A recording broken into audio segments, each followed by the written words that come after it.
not on. Right, try that again. And this time with the microphone on. Hello, everybody, and welcome. This time I'm hopefully with sound. And I'm coming to you a little bit earlier today due to the fact that we are, well, we're having to get a lot in tonight in the next hour and a half or so. So I thought I'd best get off to a flying start on this one and get in as much as I possibly could. And so therefore starting a little bit early because we've got to cover the latest coming out of the battlefields of the Russia-NATO war that takes place in Ukraine, because that is a description that is apt, because that is what it is. And we'll be covering that, and our jumping off point will be a particularly stupid tweet from Peter Hitchens, somebody whose work I always read and vehemently disagree with, much like many other reactionaries at this moment in time who mourn the demise of what they imagined the West to be. So, let's say hello to people in the chat. Hello to, let me just select the right version of the chat. Yep, there we are.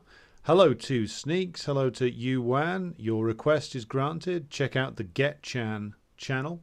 That's the big one with the with a lot of the communist songs on it that I've used in the past. Hello to Cosmos Khan.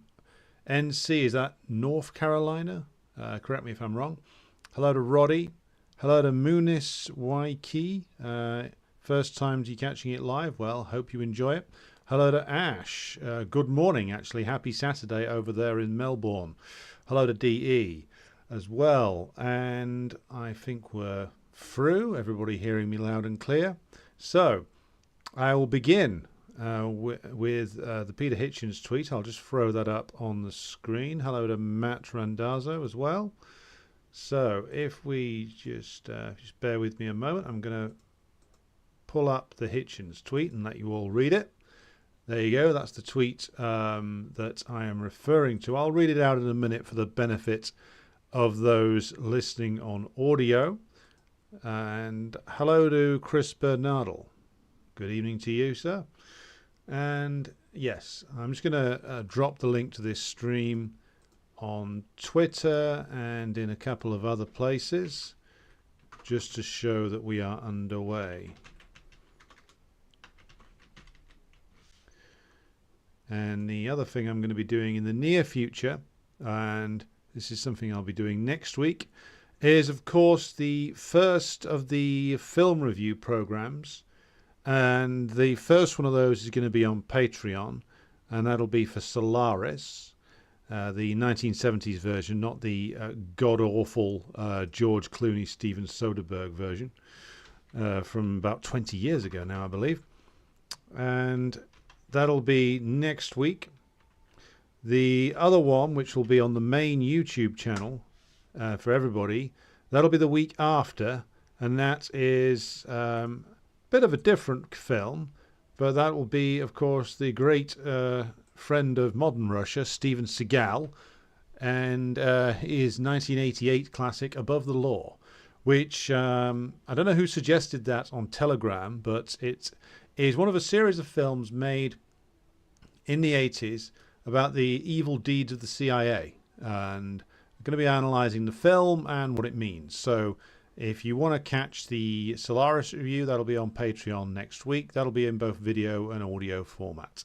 So on with the programme then, and we're going to be looking at starting with this tweet from Peter Hitchens, because I think it tells you a lot about where even the bourgeois analysts who've dissented from the line of the bourgeoisie over Ukraine have erred in their analysis.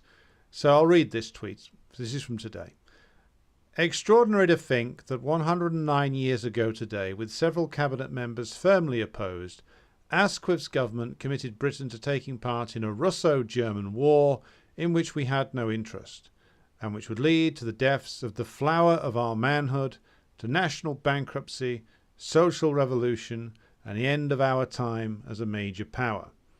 So that's Peter Hitchens doing his traditional mourning for a Britain that never existed. And I think you can tell from my tone already what line I'm going to take on this one, but I think it's an interesting tweet because it does typify a certain variety of bourgeois or petty bourgeois intellectual and how they view war. And it's similar to pacifism in many respects, but there's several interesting things that he manages to pack into there whilst being so completely wrong.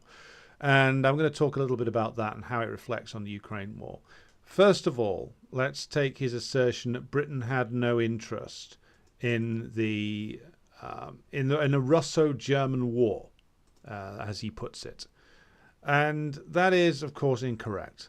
There was a very acute interest that the British ruling class had in this war that was developing, of course, over many, many years, because it didn't just spring out of the ground, World War I in 1914, fully formed and ready to go. There's a series of conflicts that came before it that looked disturbingly similar to some of our own. You had, all the way up to 1913, wars of various descriptions taking place in the area that's popularly referred to as the Balkans. You had the disintegration of the old Ottoman Empire. You had the various colonial wars waged by European powers in Africa in particular, all the way from the 1870s through to right up to just before World War I with the Italian takeover of Libya. Again, things echo, as George Lucas might have said. It's like poetry, they rhyme. The key thing here with regard to British interests and why Hitchens is so wrong about them is that it was British interests, of course, that were one of the trigger points for the so-called scramble for Africa in the 1880s. And that British interest is, of course, imperialism. And imperialism not just in the form of the planting of the Union Jack or the butcher's apron, depending upon which descriptor you prefer, in various plots of land across both North Africa and Sub-Saharan Africa, but also because, of course, by the 1880s, when the Berlin Conference was held and the division of Africa was decided between Germany, France, Britain, Spain, Portugal, Italy, and others, it was during that time that the British Empire had, of course, become fully imperialist, as Lenin defines the term. And just to briefly recap what that is, which is that by the time we got to the late 1890s, early 20th century, we got to the point where Britain was now overwhelmingly exporting what? It wasn't manufactured goods anymore. That had shrunk since the 1860s. It was overwhelmingly capital that the British Empire was exporting by 1914. And that, of course, comes from the fact that they had suffered from a declining rate of profit, the British bourgeoisie, inside their own country, combined, of course, with the natural pressure of capitalism always being something which pushes relentlessly towards just moving from the old commodity money circuit to just money to money and cutting out the commodity production. And that being, of course, part of the pressures within it. But the pressures within capitalism, within British capitalism and all of European capitalism at the time, push them towards exporting not manufactured goods, not commodities, but capital. And where is Britain exporting its capital to? Well, it's exporting it to the empire, to India, of course, to put capital in and get even more capital out via the hyper-exploitation of the Indian colonial possessions at the time, and of course the lands in sub-Saharan Africa and Southeast Asia, places like what we now call Malaysia. And that is what gets them in a race principally against the German bourgeoisie, because of course the French bourgeoisie is much weaker. They are playing a subordinate role to the British. Their industry, though developed, is nowhere near as developed as Britain, and they are much weaker. And they are thus permanently looking for an alliance. And of course, they took the role of junior partner to the British in the late 19th century. But they are going through the same process as Lenin outlines. And they are going through the same process of a declining rate of profit inside France, compelling the capitalist class to move towards the imperialist system, which is, of course, as I've said, focused on the export of capital. And this is what triggers the competition for colonies between France and Germany and Britain and Spain to an extent, but Spain's a different case. It's very weak by the 1880s. It's barely out of the feudal period. Its capitalism is very, very poorly developed, which is why it loses so much in the 19th century to its rivals. But particularly between France, Britain on the one side, and Germany on the other, you have an intense race to try and conquer as many different markets as possible, because they're all moving rapidly into the stage of imperialism, with Germany catching up with Britain in the 1880s on the manufacturing front, outstripping it in many key areas of manufacturing in the 1890s, so that Britain is losing to Germany. But of course, the ruling class, being very parasitic in the monopoly capitalist stage, the imperialist stage of capitalism, don't do the thing that would have been more sensible, because capitalism isn't sensible, and reinvest in new means of production, update their technology, learn from the industrialization process that the Germans were engaging in. No. The British, being the oldest continually surviving capitalist class, decided to opt for parasitism, because that's how capitalism naturally unfolds. When you have too much capital, the ruling class can either reinvest it in new means of production, or they can export it to find more profitable outlets overseas. And the option that the British capitalist class and the French capitalist class take, along with the Germans, is to find other markets to hyper-exploit. And this is what causes the scramble for Africa and the mounting tensions and the move into power blocks that the British on one side and the Germans on the other engage in. The British pull in behind them their old rivals, the French, and their other old rivals, Tsarist Russia, into an alliance. And this alliance was, of course, cemented by the fact that Britain and France, and Germany as well, but we're talking about British interests here to respond to Hitchens, Britain had a very big interest in Tsarist Russia. Lenin, in his early work detailing the development of capitalism in Russia, chronicles how the external investors poured into Tsarist Russia in the 1880s and 1890s, France and Germany and Britain being the leading three. And they all had big interests in the industrial development of Russia, because, of course, the early Russian proletariat, being drawn straight out of the peasantry, was hyper-exploitable. There was a lot of money to be made in the industrialization of Russia, and therefore it was a British interest to get the Russian Tsardom on side with them and mend the fences that had been broken there in the Crimean War and other rivalries in the 19th century. Remember, of course, that the British and the Tsarist Russia fought on the same side against Napoleon as well. So this talk that both the British ruling class and the Russian reactionaries today like to engage in about Britain being the perennial enemy of the Russian ruling class, well, it's not necessarily true. When it came down to certain wars against other rivals, they were more than happy to side with each other.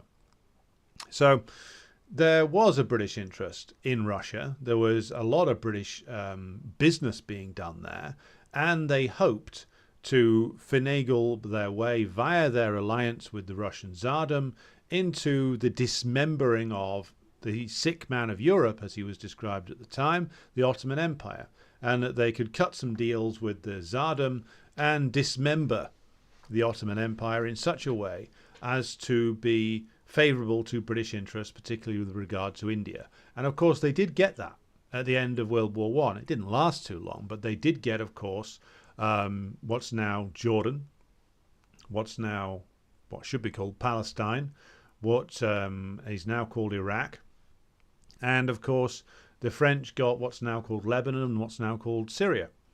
So they did achieve their objectives there.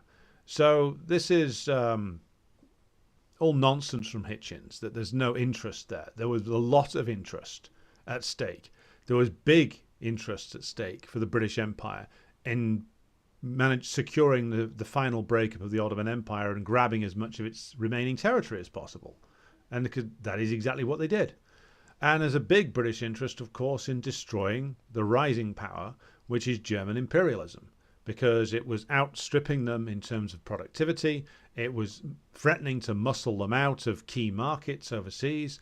And there's a reason why the tensions between the two were escalating all the way through the 1890s and 1900s, is because their interests were running into each other directly in Africa and Southeast Asia in particular. And in fact, all over the world, German goods were muscling out what was left of British dominance in the export markets.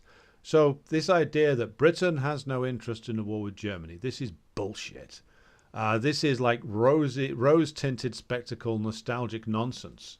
And I do wonder if Hitchens has ever actually read any Lenin at all, because he doesn't appear to have done. But then again, being a member of a trot group in the 1960s, it probably was regarded as passé to actually read anything.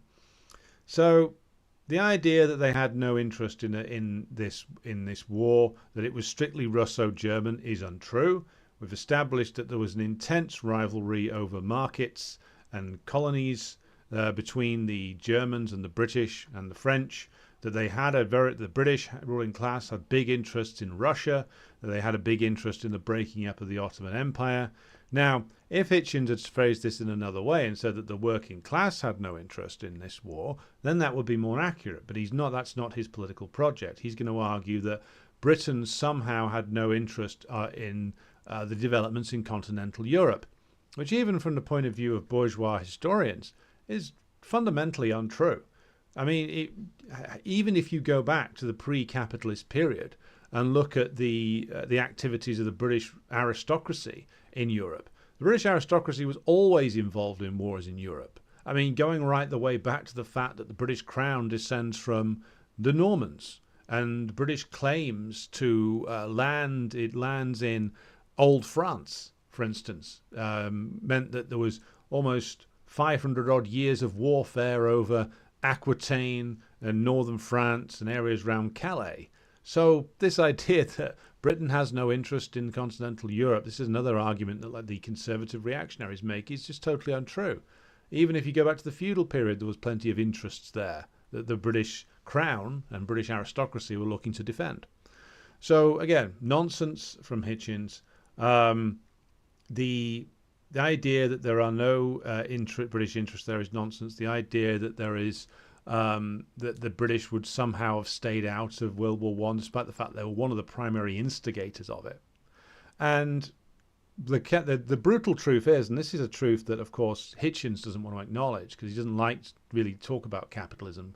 These conservative types generally don't, or they will decry its awful consequences, the social atomization, the alienation. They'll denounce that, the decline into degeneracy. They'll denounce that, but they won't, of course, bite the bullet and admit that it's the capitalist system itself, which they confuse with freedom, that is the problem here. And you see the same thing being done when it comes to the same lousy assumptions being done when it comes to Ukraine. This idea that no British interest is being served by the war in Ukraine. This is untrue. Hitchens has argued this. You see the guys from the Mercouris from the Duran argues this. I mean, his work I do respect, but I have fundamentally disagree with him on this point. There are British interests being served here. The British interest at the moment is in, of course, the breaking up of the Russian Federation, as many bourgeois intellectuals are being honest about now, that this is something that they wish had happened over 30 years ago. They wish that Gorbachev had finished the job and destroyed the Russian Federation as well, or that Yeltsin had done it. So the interest of the British ruling class now, with British capitalism in a very deep hole, when it has been in a deep hole for a long time, the British ruling class arguing amongst themselves about what the hell they're going to do to get out of it, with certain of them favouring the triggering of a recession in order to purge the system, as many more honest capitalist economists have said that's something that should be done over the years. This is the old Joseph Schumpeter thing, creative destruction. If you destroy large elements, or the old Andrew Mellon quote, liquidate capital, liquidate labor, liquidate the farmers, liquidate everything. So that's one of the ways they're looking at getting out of this. The other way is, of course, plunder, the old way. And what better way than being able to plunder without restrictions the enormous natural resources of the Russian Federation. This is, of course, what they managed to do to an extent in the 90s, but this, as I've covered before, was cut off really by 98. They got about 6 or 7 years running at this, and then the national bourgeois faction, the Bonapartist faction, firstly led by Yevgeny Primakov, then led by Putin, cut this off, which is why there's been rabid hostility in the British ruling class to Putin and the current Russian government for over 20 years, despite the protestations of friendship. And this is the British interest. The British interest is in breaking up Russia, destroying its current government. If they can't break it up, subordinate it under a new Yeltsin, and be able to loot it comprehensively, to revive British capitalism. That's the British interest there. And that's the interest of the dominant section of the ruling class. And they are the ones who get to make the decisions. It's not the well-intentioned petty bourgeois who wants to believe that he can live in a world of negotiated settlements and bargaining between the great powers that can lead to grand conferences where huge declarations of great intentions are made, where great statesmen declare that there will be no more war, that there will be peace in our time, that we have banned war, that we have found a way to negotiate our differences. By the way, they banned war formally at the Treaty of Locarno, I believe, in the 1920s. It was a declaration signed by all the big statesmen of the time, including a promising young Italian called Benito Mussolini.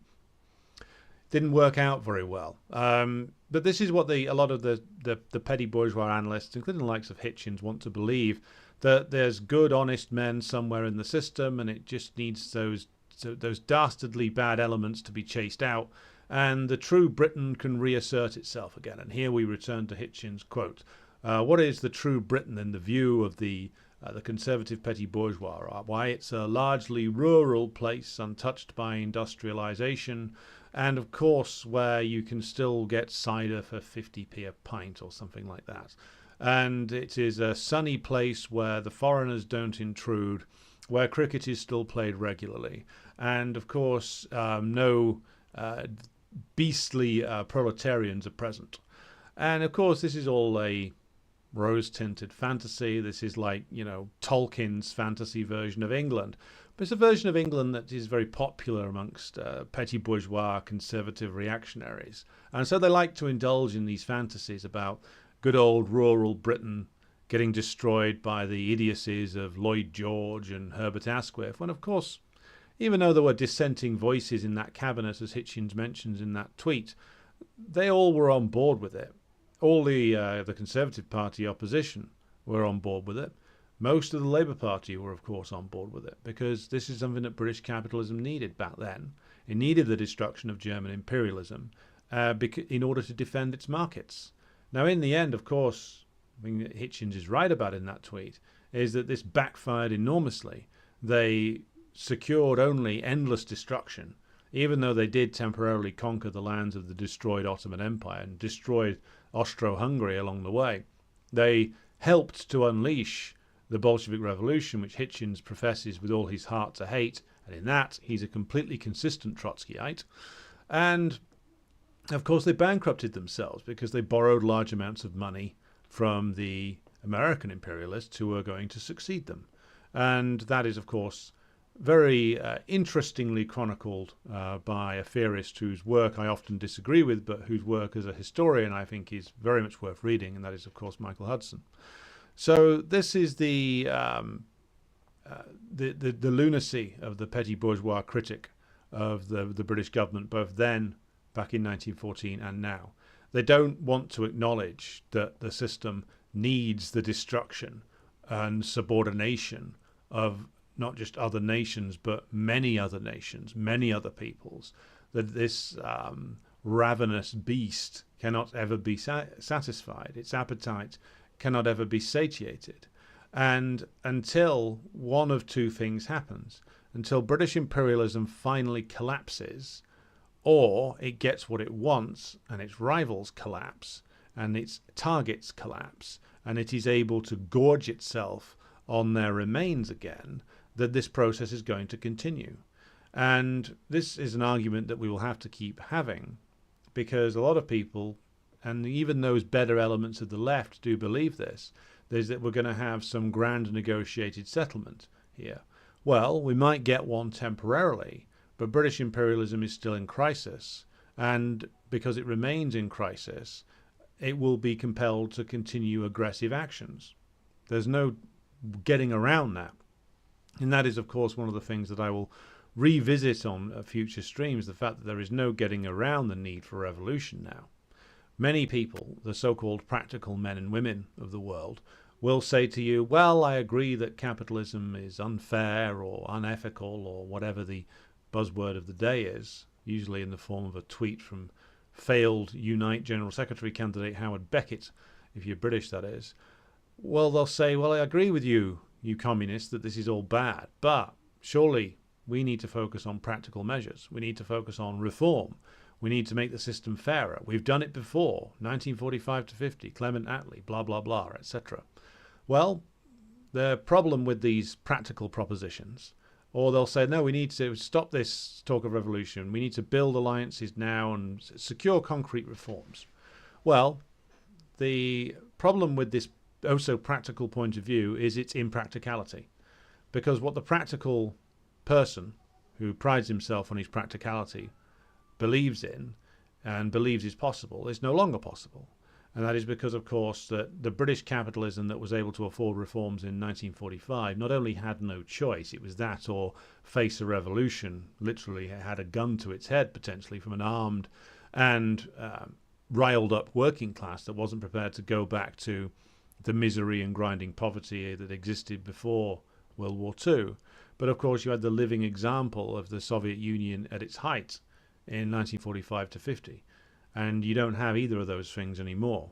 And British capitalism is even more degenerate and even more rotten and even more decayed than it was in 1945. And it had started to decay very severely from the 1880s onwards anyway. So this practical plan that people talk about to say, well, we need to reform, we've done it before, there's so much money out there floating around in the system. And indeed there is.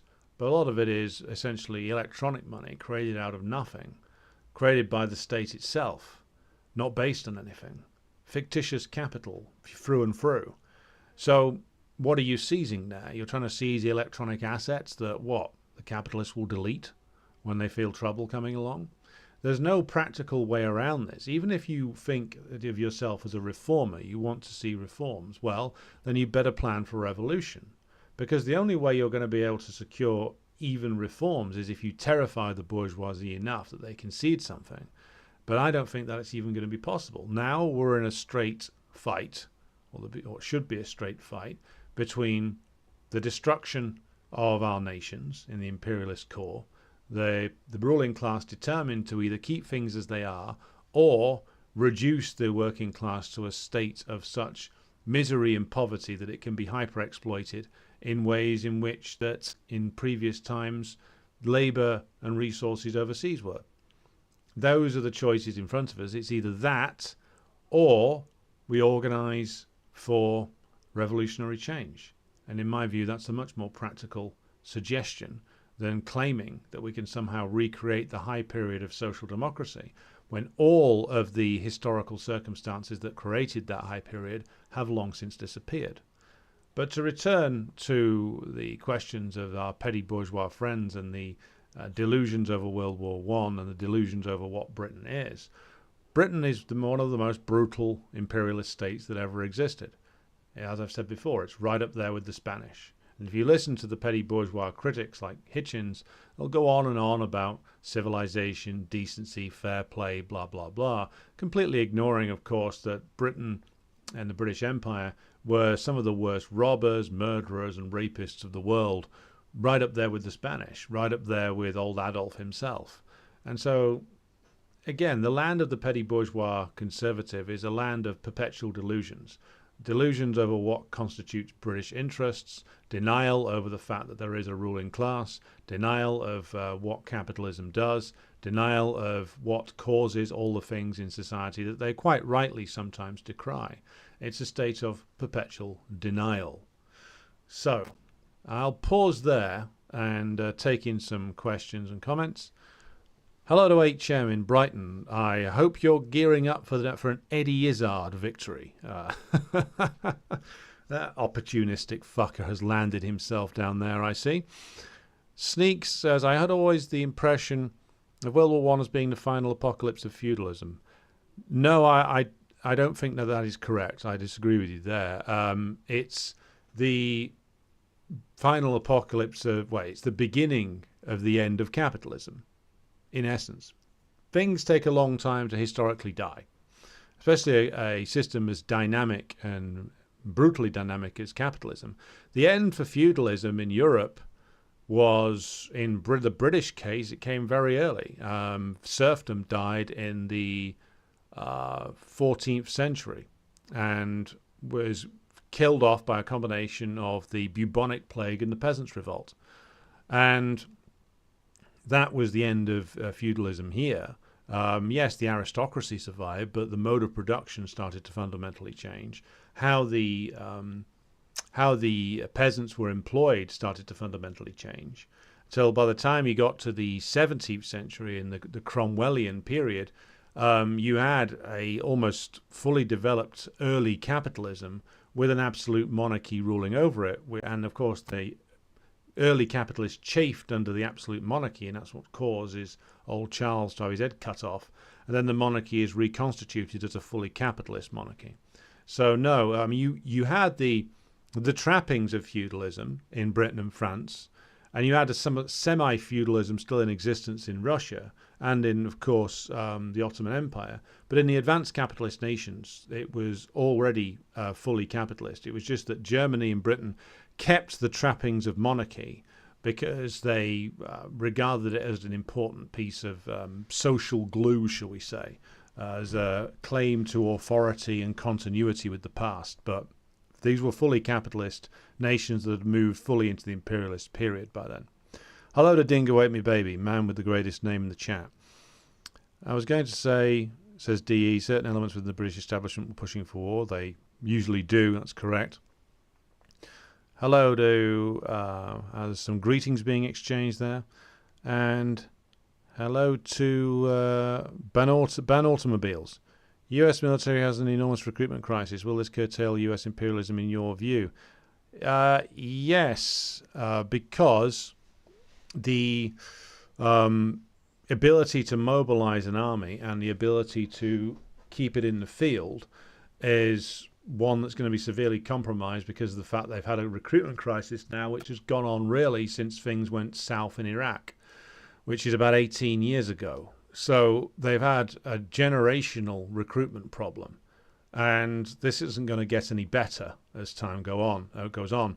Now, they could, of course, try to generate enthusiasm, generate a crisis, whip up patriotism, but I can't see Biden being able to do that.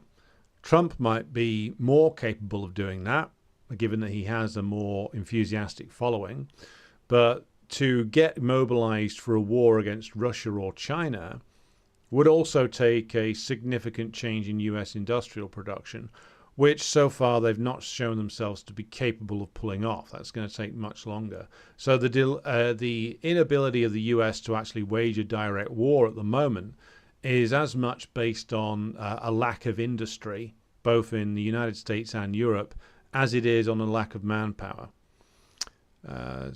So, Boris Johnson as a Lovecraftian figure, says Sneaks. Well, I haven't read any Lovecraft, to be honest. Perhaps I should. Recommend me a Lovecraft title in the comments if you want me to get knowledge about that. I'm aware of who he is, but I've never actually read any. Hello to Kai out there in Massachusetts. Apparently, YouTube's still not notifying about the live streams. Well, YouTube is fucking garbage quite a lot of the time, to be honest. if you haven't joined the Telegram group yet, be sure to do so. I do put it on Twitter and on Telegram beforehand, and I do try to start the live stream about half an hour before I start talking. If YouTube continues to be awful, it may be worth going over fully to somewhere like Odyssey or Rumble just to see if it's any better. To be continued, I think. But do let me know if the notification system does work for you, because if it's not working for anybody, then I need to complain to YouTube. Lavitz says, related to that question, what do you make of the supposed advancements in military technology such as drones? Could that bridge the gap with fewer recruits? According to the evidence we've seen, no.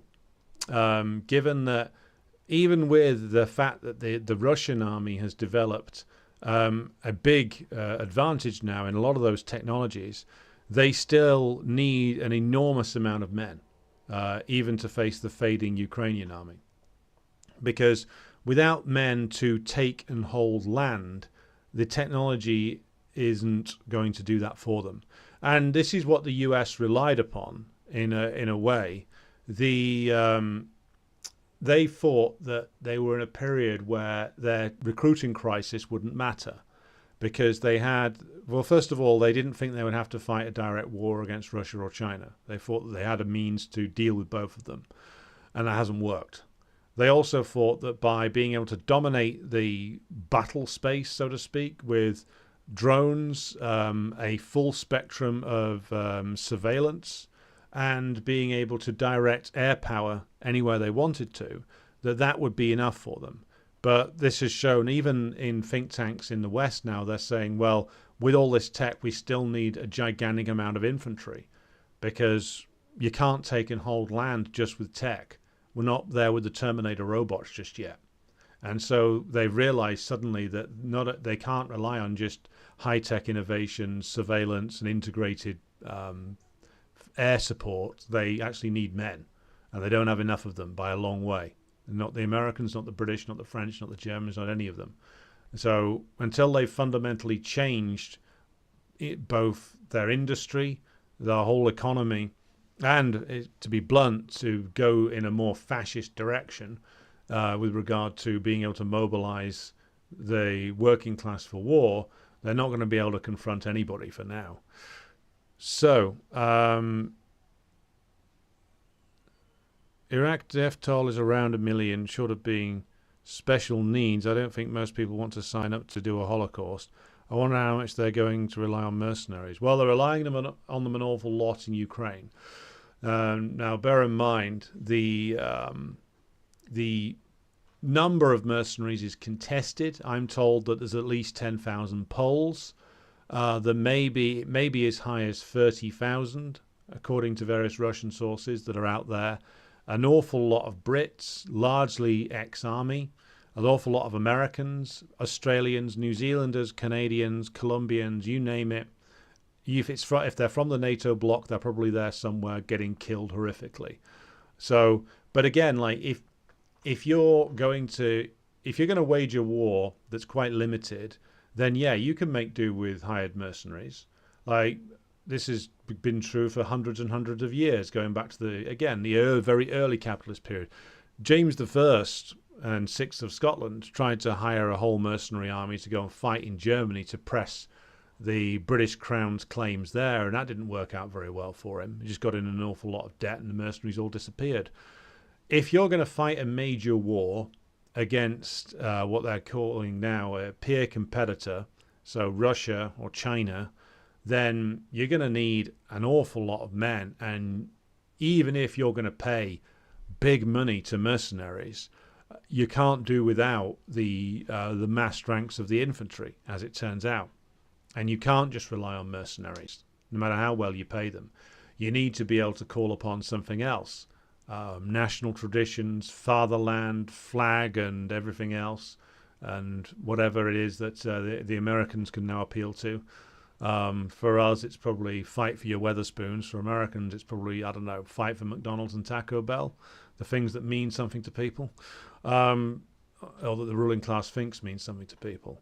So it's you can't do without it. You can't do without, if they want to have a fight with the Russians, the Chinese, they're going to need to find a way of, again, fundamentally changing the economy and fundamentally changing the relationship of the individual to the state. And I don't see them being able to do that in the next year, 2, or even 5, or maybe even 10. Okay. Book recommendations. Shadows of Innsmouth. Bojo looks like he could be one of the fish people. Haven't seen him since he stopped blinking and wandered off into the ocean to be one with Dagon the Fishman God. Okay, that's a disturbing image there. He's around still spawning children. Yes, Irish Partisan, I'm going to get to the losses in a minute. Lavitz says, didn't get the notification of the stream. Okay. It's not possible to drum up conflict with Eastern Europe with the US populace at this time, says Sneaks. Well, I'm glad to hear it. So, talking of which, let's move now on to the discussion of Ukraine. I'm going to be going through some reports from the Russian Ministry of Defense, but also looking at the reports that have come in from various Russian Telegram channels that have proven pretty reliable, including Slavyan Grad and the Two Majors English language version. So, I'm going to read out some excerpts from a report that was done on the Two Majors channel. Be sure to go and subscribe to their platform, by the way. It's very useful. And because it's been 60 days of the armed forces of Ukraine, in reality NATO forces, carrying out this assault, this attempted assault, in the battlefields of the Zaporozhye region and the Artemovsk region. So I'll read a couple of excerpts from this so you can get an impression as to what's been going on. Right, so the offensive begins on June the 4th. The commanders of the Ukrainian army plans to carry out what the Two Majors channel calls a series of large interconnected strikes in different areas, but the troops got stuck in positional battles. How has the course of the operation changed in 2 months? It can be divided into 3 main phases. The first, June to July, involved offensives of large units, up to several battalions in one attack. The second, beginning mid-July, had a change in tactics due to heavy losses and attempts to advance in small groups without major assault operations. The third phase of the offensive began at the end of July, when Ukrainian troops again began to send large forces into battle, including reserve brigades, whose task was initially to fight after a breakthrough in the attack. However, the reserves did not affect the advancement of the Ukrainian troops. As well, strikes by small mobile groups did not materialize, which again forced the armed forces of Ukraine to return to meat assaults on light vehicles with heavy losses. Separately, the operation was launched by the armed forces of Ukraine in the summer under favorable weather conditions, allowing observation and reconnaissance and the use of ground forces, including mechanized formations. Now they're claiming, of course, that the Russians have weaponized leaves and plant life, and so, of course, they can't possibly attack. So, that, and I'm not joking, that was literally in a British Ministry of Defence report I saw just this morning. So, what are we learning here? That in the 60 days since this began, so it begins at the beginning of June, and that the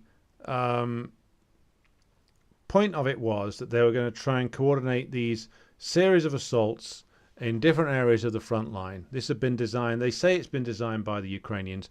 It's been designed by the Americans and the British and probably the Germans and the French as well. And the idea was that they were going to hit several places on the front line at once, as the report from the Two Majors channel says. And the underpinning logic behind this is this old bullshit that the Americans and the British in particular keep going on about, is that they just have to hit the Russians hard enough and the Russians will run away. Well, this isn't true. This is not the army of the Tsar in 1917. You know, it's not the demoralized army that was sent by Yeltsin into Chechnya in 1994, which the British intelligence still seem to think that this is still the same army. It's not. It's changed in many ways since then, as Russian society has changed many ways since then. So this belief that if they just hit hard in the right areas, they would basically secure panic and the cascading collapse, and there would be some kind of breakthrough. This was all completely wishful thinking. They had not analysed the actual strengths and weaknesses of the Russian armed forces at all, just as from the very beginning they didn't adequately analyse the actual strengths and weaknesses of the Russian economy, of the Russian government, of the way the Russian government actually operated. I mean, you could get more information about what the actual reality was of how the Russian government operated by just reading some independent academics rather than relying on the morons who apparently populate British intelligence these days, or certainly who populate the upper levels of it, who just tell the pathetic politicians what they want to hear. So this has been a disaster. None of this has worked. It's been going on for over 2 months now, and they've not broken through anywhere. So I'm going to continue with reading from the report from the Two Majors channel, which is a very good summary. I would recommend you all go and check it out. So the report continues as follows. In all areas, including the Zaporozhye region, South Donetsk and the Artemovsk front, the offensive of the armed forces of Ukraine is stuck in the grey zone. On the main directions of attack, Orakhovsky and Velikonovo-Selovsky, Ukrainian troops did not reach the first line of defense of the Russian Federation armed forces and ran into fire traps, small villages, in which it is impossible to dig in and hold positions without losses. Foreign equipment, which was initially relied upon, did not help. German Leopard 2 tanks, American M2 Bradley infantry fighting vehicles, and others did not perform better than the older Soviet equivalents. So a significant part of the imported tanks and infantry fighting vehicles, after heavy losses, were either withdrawn to the reserve or their use on the battlefield has become extremely limited. Moving on. In addition to the heroism of the Russian military, bear in mind this is a Russian channel which is writing this, though it seems that there has been a great deal of awarding of medals over the last few days for with Putin handing a lot out for bravery in the field. Continuing. Coordinated actions to repel the attacks of Ukrainian troops. There are other reasons for the failure. The first and most important is the lack of experienced battle-hardened army commanders and forces in the vanguard of the armed forces of Ukraine. A significant part of the old composition of the Ukrainian army was destroyed in the first few months of the special military operation. The new brigades of the Ukrainian army, formed mostly from mobilized personnel, do not have the same combat experience and were not properly motivated. So let's pause there, because that hits upon, I think, some uncontestable truths here. Firstly, that the armed forces of Ukraine are suffering greatly because all of their, or the overwhelming majority of their experienced officer corps, the officer corps they had before the special military operation began in the early period of 2022, that officer corps is gone. It's either dead or wounded beyond the capability of returning to the field. And that's very important, because if you don't have experienced officers, not just generals or colonels, but experienced sergeants and sergeant majors and lieutenants, people who actually do the commanding at the ground level, then a lot of your men are going to be going without proper leadership at that most important level. Because, I mean, I don't know a huge amount about this, but I've read enough military history to realize that the being able to motivate men in the field to actually carry on attacking or carry on defending when they're facing horrific odds, they are horribly outnumbered and horribly outgunned, to be able to keep a group of men, often who are poorly trained and poorly armed, motivated and unified in a group together. Well, you can try doing it with just pure terror, which the Ukrainians have tried by the imposition of the Nazi terror units who are sort of roaming the battlefield, shooting people who try and surrender. But you also need good officers who can, or junior officers who can motivate and keep a unit together. And if you don't have that, it's going to severely impact upon the performance of any army in the field. And the other point is, of course, that you've seen, I'm sure you've all seen by this stage, the videos coming out of Ukraine about the way in which the press gangs are roving the streets of all of the cities of Ukraine, all the way out to Lvov now, picking up people, shoving them in a van, beating them up, giving them a Kalashnikov, and throwing them out of on the front lines somewhere with barely any training, just shoved towards the Russian front lines to act as bullet sponges. And of course now many of them are surrendering, and you can see what a very clearly large numbers now of Ukrainians who have been mobilized in a hurry, stuck in a uniform, given an old Soviet-era gun, and shoved over the top as if this was some sort of horrible, grotesque parody of World War One. I mean, they're being treated in ways that are akin to like the late period Tsarist army. This is really appalling, hideous stuff that the Ukrainians are having done to them. And this is all down to the fact that they don't have the time to train these men. They don't have the resources to train these men. Some are being taken, some who have a different destiny that has been decided for them by the British or the Americans, are going to be taken away, and these are generally going to be the younger men who are left, who are going to be taken away for more training in Britain or the United States or Germany or France or Canada. And those are going to be the people that the British are going to try and use to try and do these raids they keep promising on Crimea, which, if they do materialize, get annihilated pretty quickly. But most of them, they're just generally now they're older men in their like late 40s, 50s, 60s, and even 70s who are surrendering pretty quickly or dying pretty quickly. And that's the horrible reality going on now in these battlefields, as this report notes.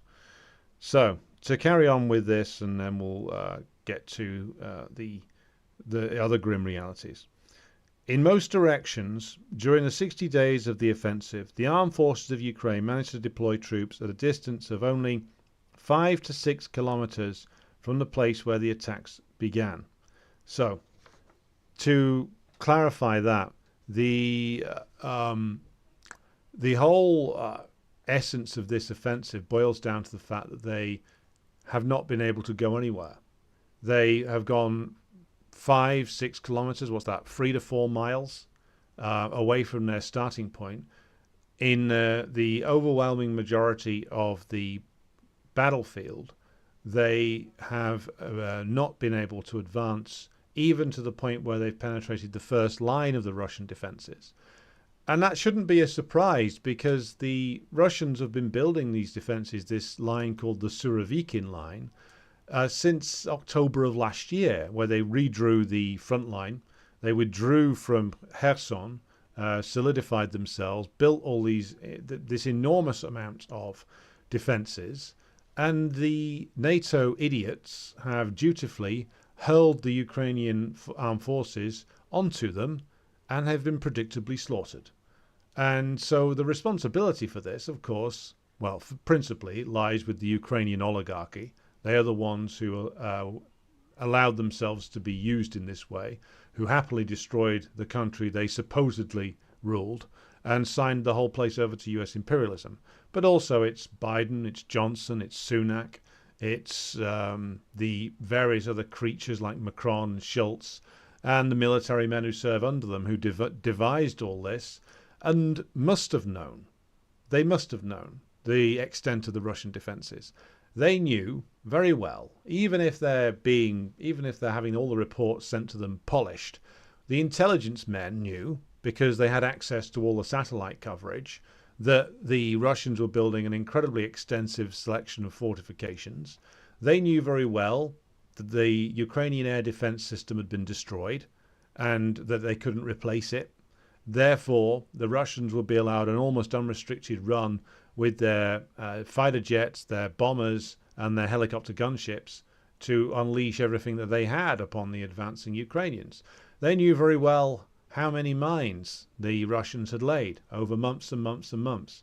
And they knew very well that when they sent these armored columns into these minefields, that the mine clearance technology that they'd given the Ukrainians wasn't going to be enough. They knew all of this because, of course, one of the things that the Americans do have is the most extensive satellite surveillance system in the world. They can see anywhere at any time. They've got the whole of this Ukrainian battlefield comprehensively covered, as have the Russians, by the way. But the Americans certainly know all of this and can glean all of it through satellite imagery and through just watching reports on Russian media. So they knew this. This is why they had to come up with the lie, the assumption about the Russian army was going to run away, that Putin was only 1 minute away from collapse, that he was dead already, that he was in a straitjacket, that there were 14 people playing him on a regular basis, and the real Putin had died in 2006 in a compromising position in a Sochi brothel or something, or some ridiculous story. But they had to come up with all these lies because they knew, on some level, they knew that this was going to be a disaster. But they did it anyway because they couldn't agree upon a way out. The only way out that they could envisage was in persuading the Russians to surrender, which isn't going to happen. And so they were left with two alternatives. Either back down and realize in front of the whole world that you have lost, that you have sacrificed hundreds of thousands of men for nothing, or go ahead with it anyway and hope that something turns up. And that's exactly what they did. And now we get to the greater meat of the issue, so to speak, which is the latest report from the Russian Ministry of Defense. Now, this is a long report, covers an extremely large amount of detail regarding the losses that the Russians are claiming have been inflicted upon the armed forces of Ukraine. Now, generally speaking, the Russians, whilst of course you must allow for the fact that they are in a war and this is going to be a lot of propaganda, their estimates over the losses of the armed forces of Ukraine have proven to be far more accurate than the reverse, the so-called estimates of the Ukrainians and the NATO officialdom of the losses of the armed forces of the Russian Federation. But the key part here is at the very end. So, report reads as follows, and this is from the Russian Ministry of Defense. Since the beginning of the so-called offensive by the Kiev regime during June and July, the armed forces of Ukraine losses in the course of combat actions have already totaled more than 43,000 servicemen. This figure does not include the wounded and foreign mercenaries evacuated to Ukrainian hospitals and abroad, as well as servicemen eliminated as a result of long-range precision weapon strikes in rear areas. Over 4,900 units of various armed forces of Ukraine weapons have been destroyed on the line of contact, including 26 aircraft, 9 helicopters, 1,831 tanks, and other armoured fighting vehicles, including 25 German-manufactured Leopard tanks, 7 French AMX wheeled tanks, and 21 US-manufactured Bradley infantry fighting vehicles. In addition, the enemy losses were 747 field artillery pieces and mortars, including 76 US-manufactured M777 artillery systems, as well as 84 self-propelled artillery systems from Poland, the United States, France, and Germany. So, that's what the Russians are claiming are the casualties and destruction rates so far, just from this particular offensive, just from the beginning of June. Let's recap it. 43,000 losses. So that's 43,000 dead, and this does not include the wounded. And the Russian, Shoigu, the Russian defense minister, said that this is figures that they've obtained via the communication intercepts they've carried out from Ukrainians. And this seems to be backed up by the enormous amount of cemetery space that the Ukrainians are having to dig. The estimates as to the total casualties now range from 250,000 to 400,000 dead and up to perhaps 1 million wounded. And the gigantic amount of amputees is now being slowly established as reports start to leak out, even into the Western press, with regard to the number of war amputees, people who have been given, as was the case in especially World War I, life-altering injuries from which there is no coming back. Now, of course, they do much better job with prosthetics and fake legs, etc., and surgery is much better these days, but you've still basically got a gigantic amount of men who are out of action. And if it's anything like 400,000 dead, that's the overwhelming majority of the typical generation that of like men aged 18 to 30 who you could mobilize for this, which is why now you're seeing men in their 50s, in their 60s, in their 70s being shoved into the front line. And this, combined with the fact that they've lost, the Russians are claiming nearly 2,000 tanks and other armored vehicles. This is a gigantic disaster. I mean, this is a real slaughter that, again, could have been avoided. But of course, as we started this program talking about how the contradictions of decaying imperialism compel it to act in bizarre but brutal ways, there is always, of course, a method to the apparent madness. And the method to this madness comes, of course, from US imperialism, which is desperate to find some way of inflicting a loss upon the Russians without actually endangering its position at home.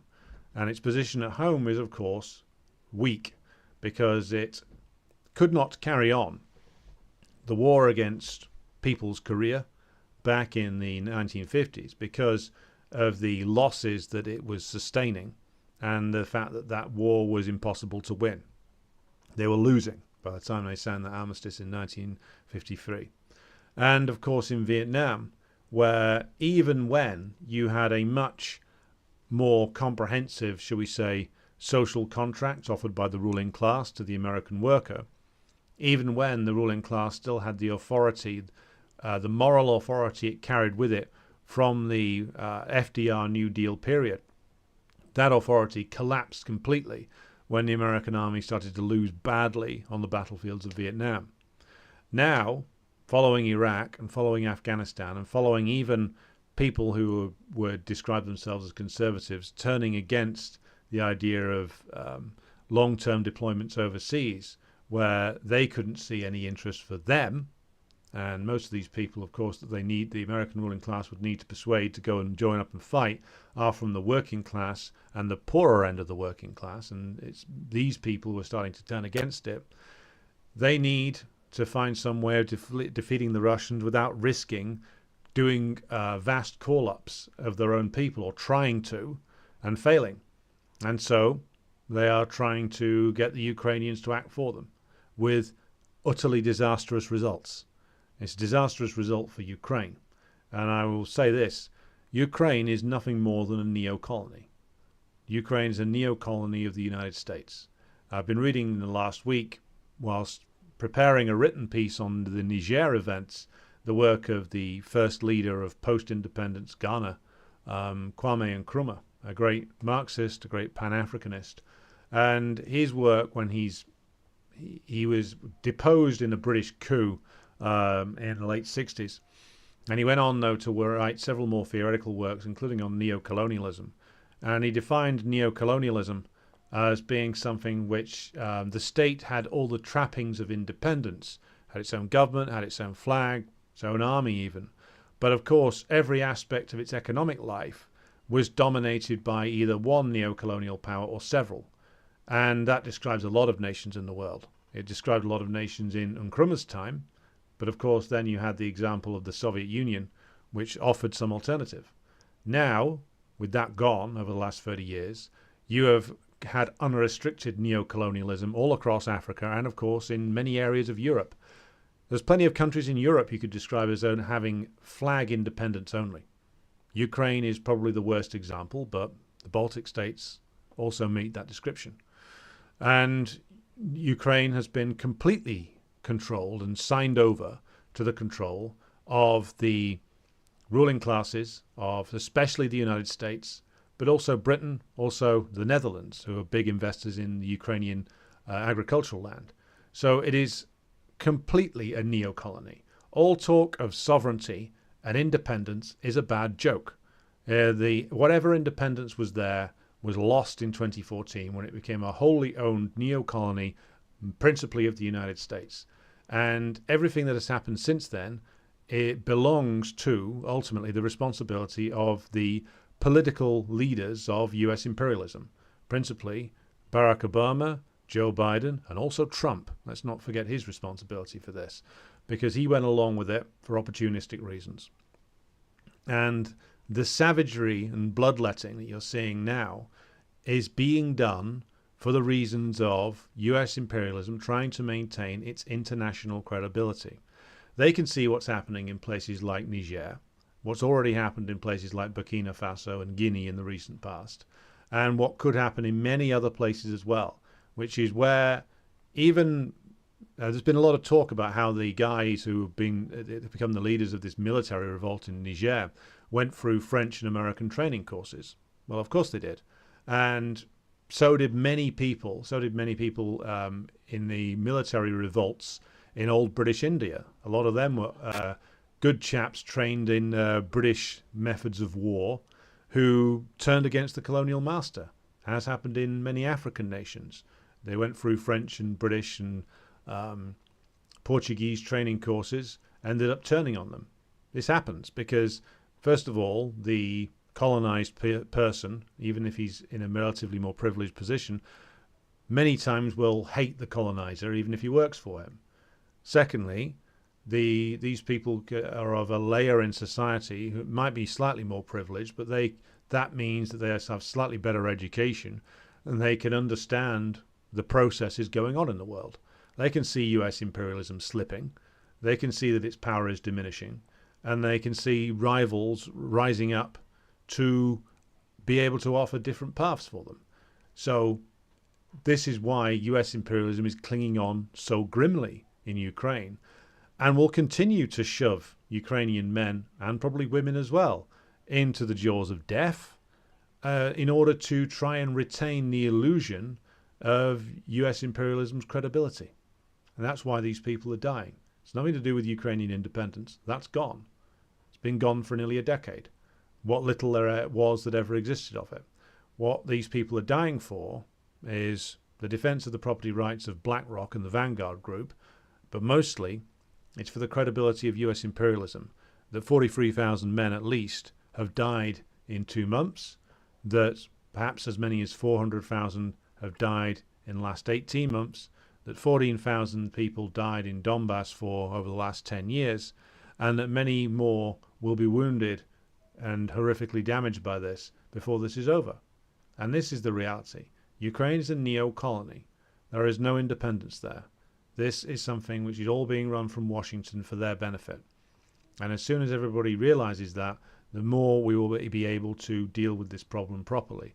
That is why, though, that they have to spin this delusion about Ukrainian independence, Ukrainian sovereignty. We have to be very clear when engaging in these arguments that Ukraine has none of either and hasn't had for some time. Right, I'll pause now for questions. Okay. So, DE says counteroffensive has been reimagined and rebooted. Yep, and it's got even worse. So, Yuan asks, Michael Hudson is a trot, but do like his economic analysis. Can you elaborate on your disagreement with him? Yes, Hudson in his book Super Imperialism makes a completely erroneous argument about capitalism, about industrial capitalism. He wants to disregard Lenin's analysis of imperialism, and Hudson says that he doesn't describe himself as a Marxist, at least he didn't the last time I listened to him. He describes himself as a classical political economist. And his argument is that the empires of the past and the US empire basically ruined capitalism by engaging in debt-based speculation and financialization. And that if we can return to industrial capitalism, the world can be run on a more rational basis. He rejects the assertion, or the analysis, in fact, of Lenin that capitalism grows over into imperialism. And he's specific about rejecting that in his book Super Imperialism. and he blames it on a variety of other factors as to why imperialism developed. And I have a fundamental disagreement with him on that point. And also I have a fundamental disagreement with him about his current analysis of where the world is going. First of all, US imperialism isn't finished yet, unfortunately, by quite some distance. And secondly, merely having industrial capitalism doesn't mean that contradictions are removed. And he seems to think that that is the case. So I think Hudson is very good at analyzing how debt has played a role in various different historical systems. His book Super Imperialism is very much worth a read because of his very good historical work on the emergence of dollar hegemony. But I disagree with him about imperialism, and I disagree with him about how capitalism develops. And I think he neglects core parts of Marx's critique in order to make his assertions. For instance, he doesn't deal with the fact that Marx identifies capitalism as a natural tendency towards deindustrialization built into it. He doesn't deal with that fact because it gets in the way of a conclusion that he's reached without actually, which is more based on assertions rather than an accurate representation of how capitalism develops. Happy to go into it further though. Sneak says, Slavic version of the Monty Python shrubbery bit. Yes. Two Majors channel, Harry, is on on Telegram, so you can look it up on there if you've got that particular app. Ash says, imagine being a 70-year-old that had contributed to society for so long and is forced into a battlefield for the last years of their life. There's no shame for these pigs. No, there isn't. And the other thing is, of course, and this is coming up now in rows that you see being recorded in Ukrainian towns and cities, people are saying, well, it's why aren't the rich going? That's coming out now in Ukrainian towns and cities. Especially women are confronting the press gang men saying, well, why aren't you sending Zelensky, or why aren't you sending the members of the Rada, or why aren't you sending the rich who started all of this? Why are you sending like 70-year-old men or mentally disabled people? There was a horrible sight the other day of a man who was clearly not all there being handed a recruitment notice and shoved off into a van somewhere to apparently go and die. Also, why? Also, Kolomoisky can keep his money? I mean, it's horrendous. I mean, this is the thing, and here I'll make my usual defense of Stalin, though he needs no defense. The cliche of the Soviet Union was that the communists cared nothing for human life. The reason why this is the Anthony Beaver version of World War II. The communists won because they were somehow able to motivate all these people to fight through pure terror, and that they showed no regard for human life whatsoever. They're a bunch of cold, psychopathic killers. And of course, the opposite is true. It's not the communist system that is like that. It's the capitalist system which is like that. You look at what is being done now. You look at what will be done by the capitalists, the imperialists themselves in their own countries very soon. It is going to be based on pure terror, which is what is being done in Ukraine. That army exists and is motivated not by anything good at all, but just by the fact that they've got guns in their backs. What's the old line from the dead Kennedys? You'll work harder with a gun in your back for a bowl of rice a day. Well, the lie that people like Beaver and other historians like him tell about the Red Army, about it, the NKVD training machine guns on them and forcing them to advance, well, that's not true. That's something that the likes of Solzhenitsyn created later. What is true, though, and this is even confirmed by Ukrainian sources, that this is what is going on right now in Ukraine. This is how they're motivating their army. Advance or we kill you, or we might kill your relatives. So all of the stuff or most of it, that the capitalists throw at the Soviet system, throw at socialism, a lot of it is projection. A lot of it is what they're doing, how they run their armies. We should always remember that. The strange thing is that Iraq was sold as basically a racial holy war, an implied connection to 9/11, but Ukraine relies on Cold War tensions that don't exist anymore. Well, Iraq was sold on a whole range of issues depending upon where you were. If you're American, it probably looks slightly different than it did over here. They didn't really sell the holy war aspect over here. They tried Clash of Civilizations and other things.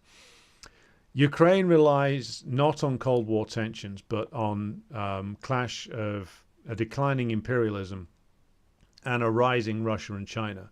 We're into a new period now. This isn't the Cold War anymore.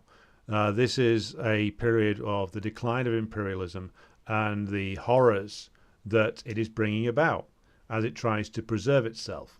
And that's what's going on now. This is a new period. Comparisons to the Cold War can give you some kind of historical lessons, but this is a new phase.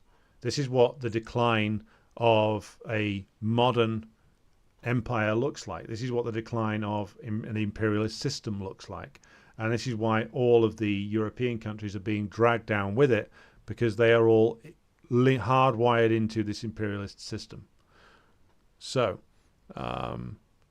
sneaks again. Either you're over 40 and it's a hard sell to attack an ethnically homogenous European country, or you're under 40 and the Cold War ended before you were born and it seems barbaric and irrelevant. Yes, good point. Sneaks again. The most reactionary elements of the US can't be sold on wanting to attack a virtually entirely white country, and the least reactionary don't want war in general. It comes off like DNC tripe. Well, I'd say the most reactionary elements in the US would happily attack the Russian Federation if they thought they could get away with it.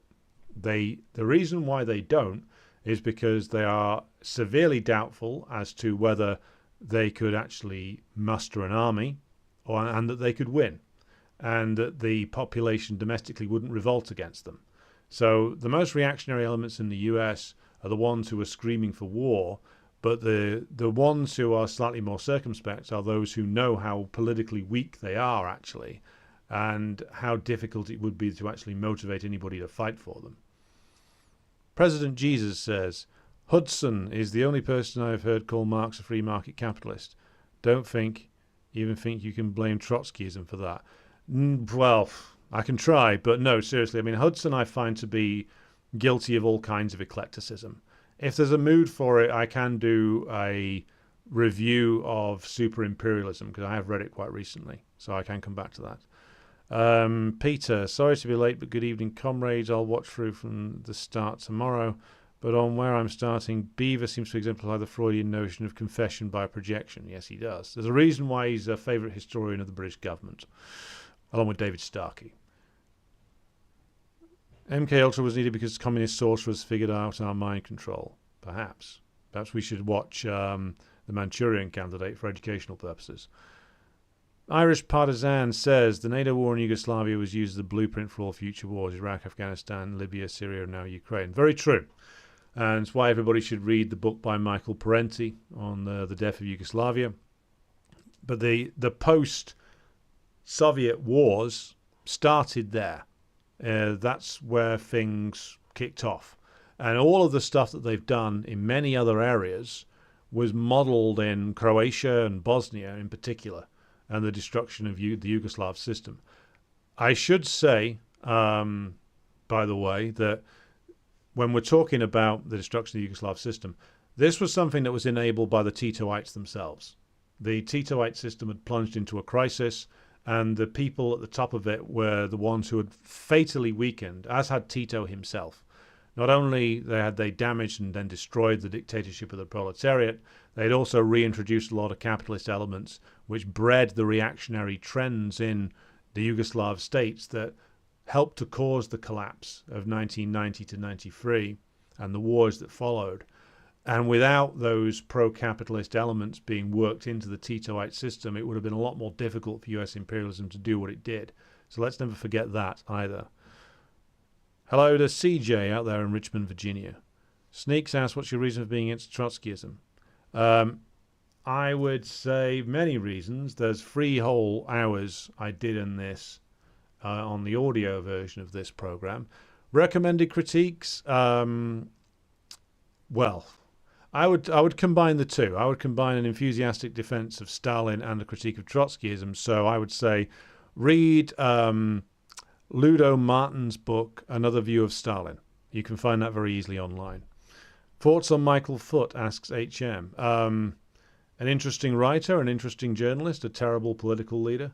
Running, of course, a party that was already circling the plug hole. and unable to pull it back from that.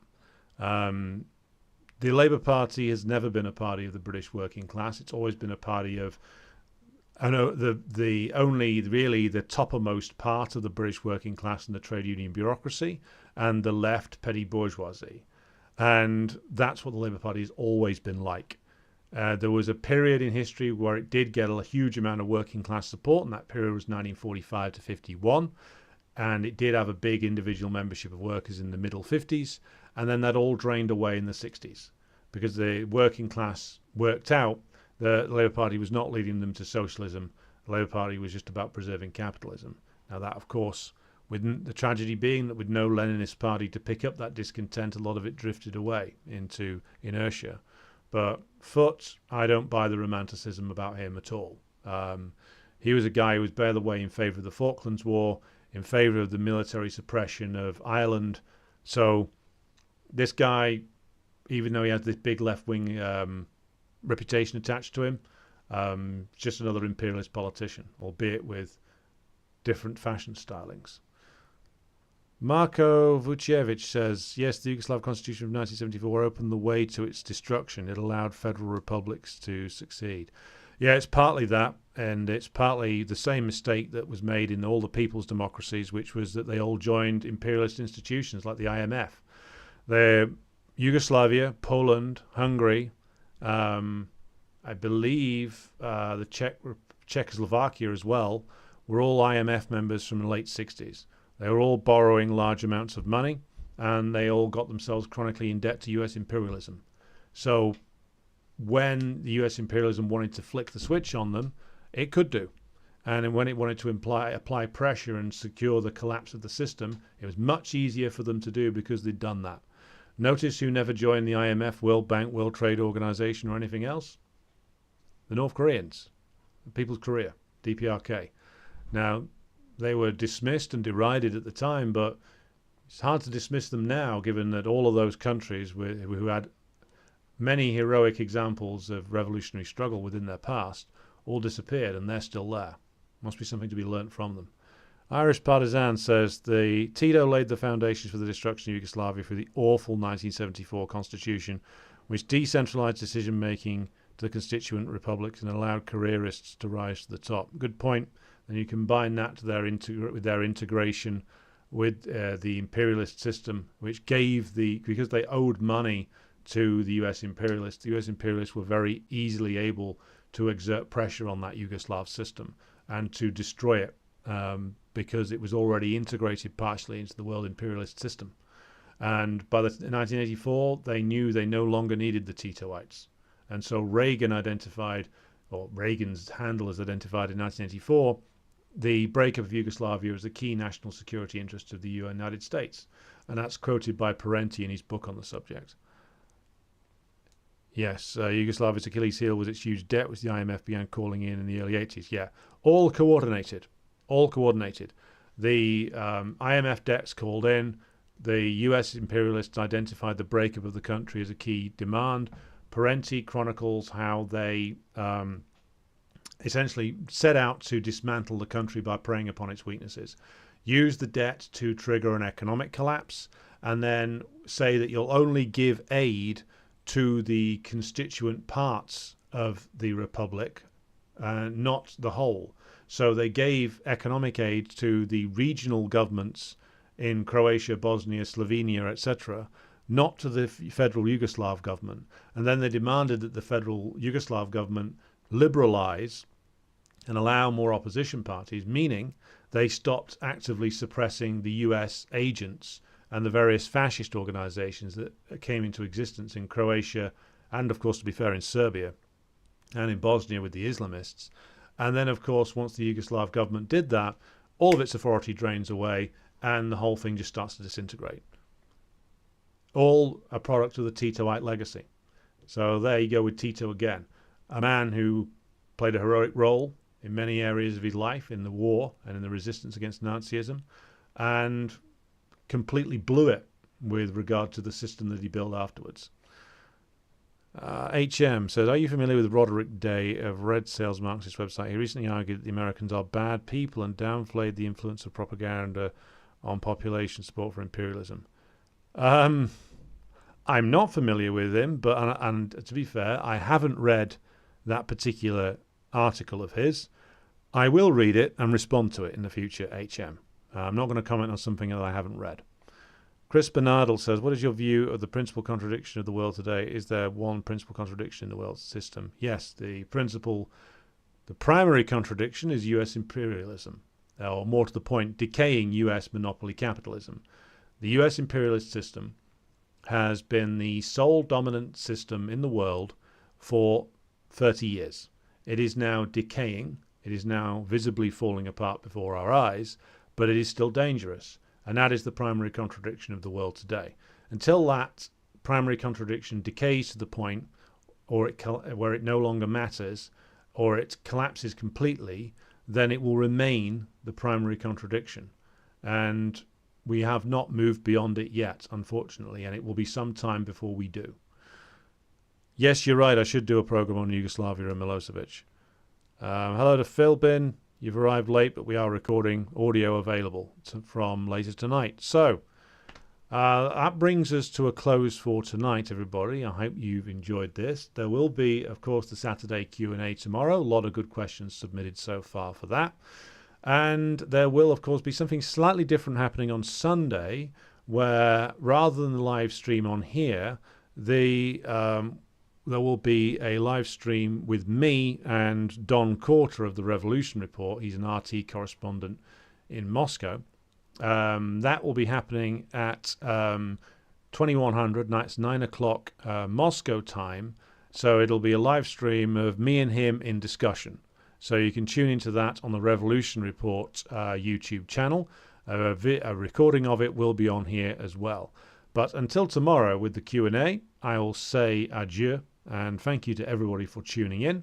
And thank you to everybody for the questions that you've asked so far. So thank you to Sneaks, Yuan, Cosmos Khan, Roddy, Muniz, Ash down in Melbourne, DE, Matt Randazzo, Chris Bernardel, HM, Irish Partisan, Dingo Ate Me Baby, DE, Ban Automobiles, Kai, Stoss, Lavitz, and I think I've got everybody.